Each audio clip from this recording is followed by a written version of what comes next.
Welcome everybody today to this wonderful Sunday morning. As Christ said, happy Thanksgiving. Today I'm continuing to tell you about Gregory the Great. And so last week we saw how he grew up. He was born to nobles in Rome, and he grew up in the city of Rome. However, after it had been sacked, while it was just a shell of its former glory. But we saw how he ended up holding political office for a while in the city, and this kind of led him into the ministry. And from there, God called him to go into the ministry and into the church, and he began, finding success in that, being led by God.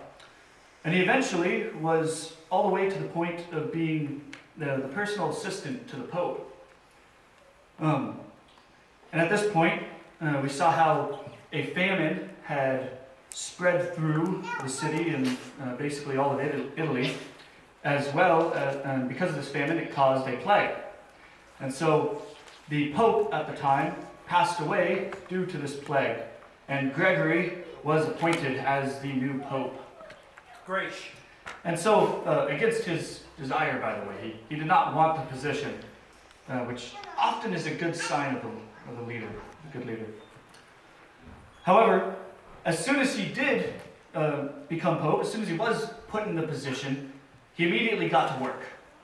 He began helping the people of the city, especially in Rome, but around the country, because of this famine and this plague. He sent out relief to the poor, as well as basically filling the needs that the empire was not, the state. And so he was helping out the people and becoming, kind of popular with them because of this. And from there, he continued to reform the church. He kind of began to clean house. He went through and kicked out a bunch of church leaders for various reasons, different misdeeds. Many were mentioned for pride and just other sins. And he began demanding that the leaders of the church live according to the Bible, according to Christ. And so, with this came basically a reformation throughout the whole church at the time. It stemmed down from his leadership and trickled down throughout all the churches, through the priests and to all the people. However, around this time, Rome was invaded, attacked once again, but it was Pope Gregory who came and created peace. He negotiated a peace treaty with the invaders to basically send them away, and gave them treasure from the church in order to protect the city and the people.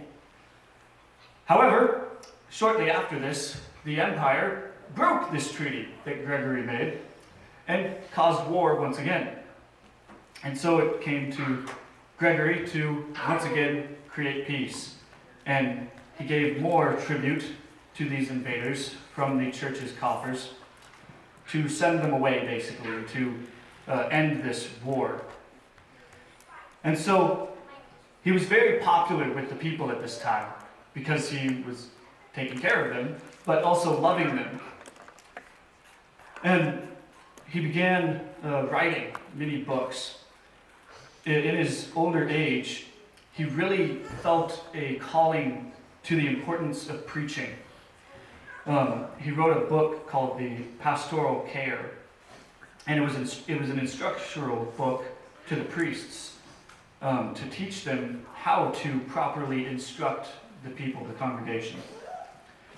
And so he continued writing many other books, and one of which was called The Song of Songs, a very popular hymn that was known throughout the whole Middle Ages.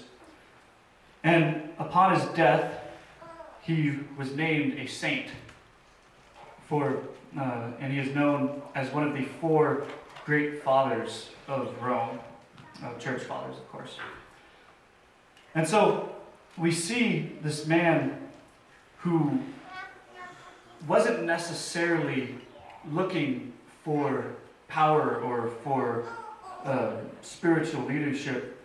However, God took him and guided him throughout his life and used him.